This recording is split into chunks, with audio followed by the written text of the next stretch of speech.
Videos on the Scruffy-Looking Nerf Hoarder channel are intended for audiences of 13 and above.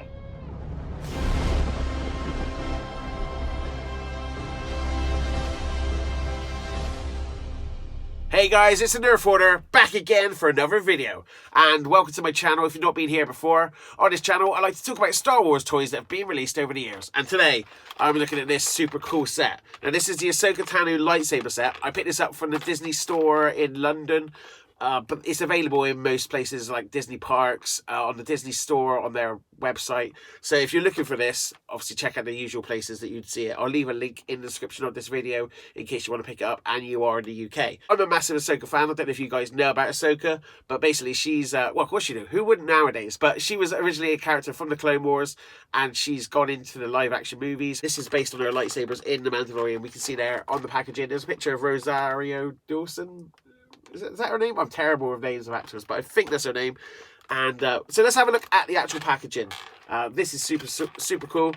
We can see it's got that black design, and the packaging's sort of got the two lightsabers in there, and the two blades are sort of sticking outside of the packaging. The back of the packaging, and we can see it's got that same design that Disney have been doing with a lot of their toys recently.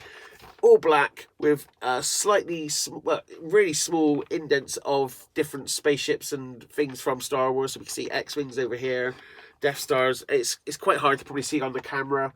But if you look at the packaging for the other toys that I've reviewed, like the Boba Fett jetpack and the Boba Fett blaster, they have the same design. So if you're sort of collecting it, they all do match up at the moment. So that's quite nice.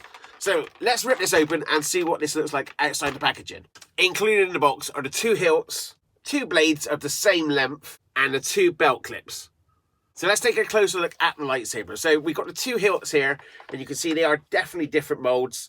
They're different shapes. One's obviously a lot bigger than the other, and they look like they got individual details on there. So that's really nice. Let's go over the first big. Well, we'll go over the bigger one first. We can see it's got an on-off switch here. At the moment, it's on the try me mode. So when we push the button, get that noise, slight bit of vibration, and then it turns itself off. Now, you can see there's the ignition button. So whenever you push that, that's when it turns itself on and off. There's a little switch here. When I do switch it up, that turns it completely off. And when I switch it down, you get this noise of it trying to start, but it can't. Now, once we get one of our blades, we plug it in. There we go. We push that button. There we go. Have our noise.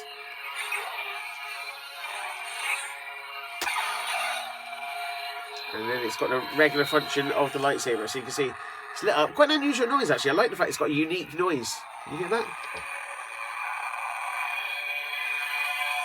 Does not sound like any of my other lightsabers, so that's really cool.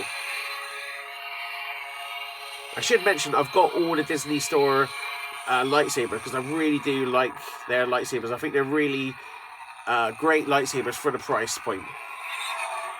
There we go. As we wave it, we can get some noises and a vibration every time it hits something. And there we go. We can turn it back off again. So yeah, I really like that blade in there. And again, when we remove the blade, you push down, it springs out, and then again you push the button. Now your lightsaber won't start. There's the battery cover there. I think it takes double A's. I'm not 100% sure, but I think you can see there's the battery cover. It's a bit unsightly, the battery cover. It's not the nicest of places to put it. And you can see there the screw is in the sort of main design of the lightsaber, so that's a bit disappointing. That would be nice if that was sort of hidden away. And all the noises are coming out the bottom of the hilt. You can see there's a little holes where they've put the speaker at the bottom. And that's where the sound's escaping. So, yeah, quite nice. And this is obviously the clip where it fits onto the belt buckle. So let's get that belt a bit. Oops.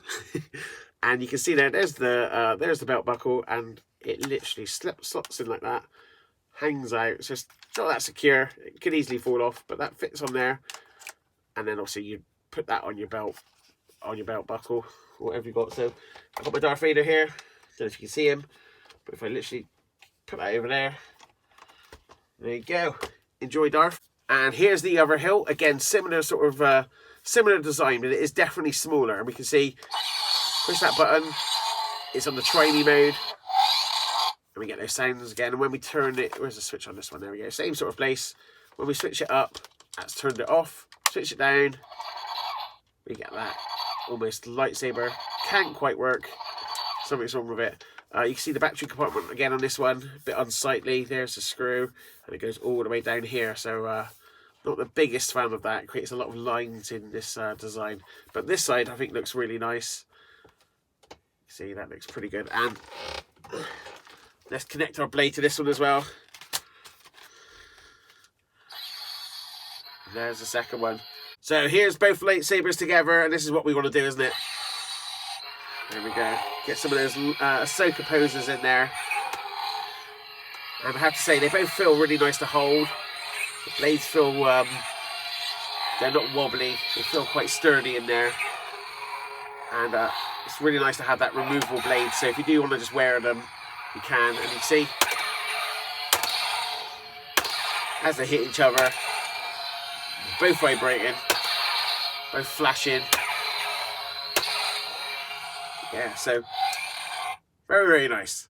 Now I just want to go over the sizing of the lightsabers. So first of all, the smaller hilt is around about 9 inches, and the larger hilt is just over 11 inches. So you can see there, they're pretty accurate to what we see in The Mandalorian.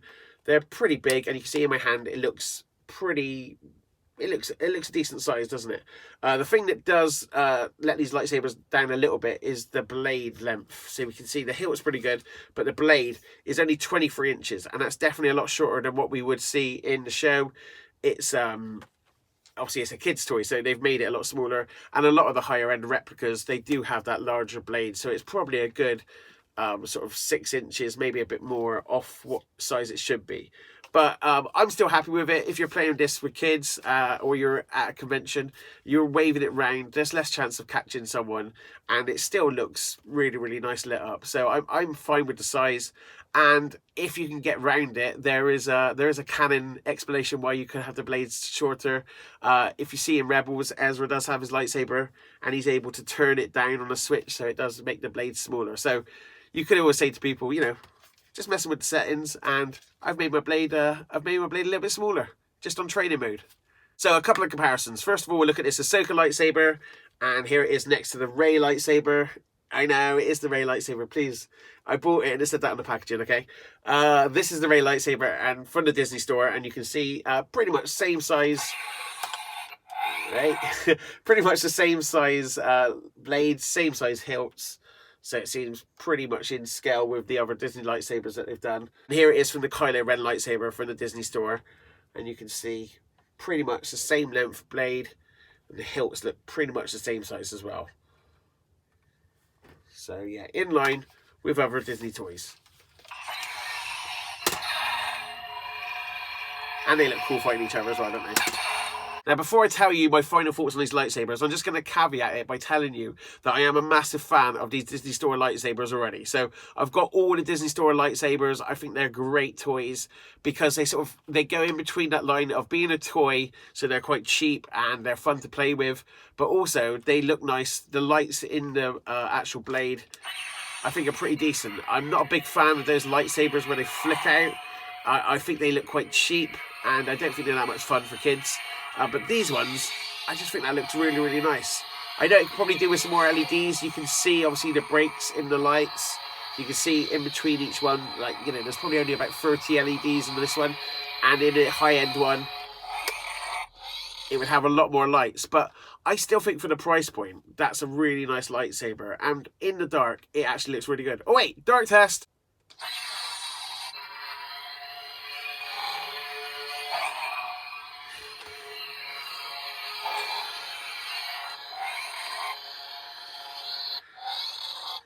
So my final thoughts on these lightsabers, and it's definitely positive. I'd say that they're really aimed at kids and they are fun to play with. But if you are a collector, they look really nice. The only thing letting them down is that battery compartment with the screw. Is quite obnoxious right in the centre of the design. But if you turn them this way and you put them on a stand, then I think that's actually quite a nice way to display them. Actually, I've just realised, oh man, I guess you'd have to put them on the stand this way. That's annoying that they've put, you can't have them so that they're both angling the same way without seeing the screw hole, because one's on one side and one's on the other. Why would they do that? That's quite annoying actually, isn't it? So if you wanted them on a display stand like that, you're always going to see that screw. So you have to have them like this not to see the screw. So that's a shame. I didn't actually think of that, but didn't think about that before. But okay, apart from that, they're fun to play with. They're really, really cool to look at. And I can imagine if you go to a convention and you want something that you don't mind if it gets broke, these are pretty great to walk around with. They feel nice. There's a good weight to them. So overall, really happy. And that's it. Thanks for watching, guys. Until next time, may the Furfling Force be with you. Greetings, Exalted One. As a token of my goodwill, I present to you these 2 videos. Both are about Star Wars weapons and will serve you well. Until next time, may the Furfling Force be with you.